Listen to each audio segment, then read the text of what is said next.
Hello everyone, today I will show you how to rotate page in Canva. And here's how it is done. To rotate a page or element in Canva, start by logging into your account. Open the design where you'd like to make changes. Unfortunately, Canva doesn't have a direct feature to rotate an entire page, but you can rotate individual elements to achieve the desired effect. Here's how. Click on the element you want to rotate, such as text, images, or shapes. You will notice a circular handle below the selected element. Click and hold this handle. Then drag it left or right to rotate the element to your preferred angle.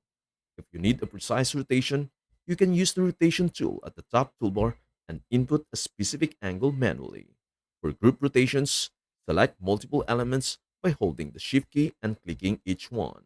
Then rotate them all at once using the same circular handle. If you are looking to create a rotated page look, consider manually rotating all elements and then saving the design as a PDF or image. After that, rotate the save file using a PDF editor or image viewer. Remember to preview your changes and align everything properly for a professional look. With this simple process, you can create a rotated effect in Canva even without a direct page rotation tool. And that is everything you need to know about how to rotate page in Canva. Before we end, may I humbly ask you a favor? Please do like, share, and subscribe to our channel. This means the world to us. Thank you so much for watching. We hope to see you in our next video.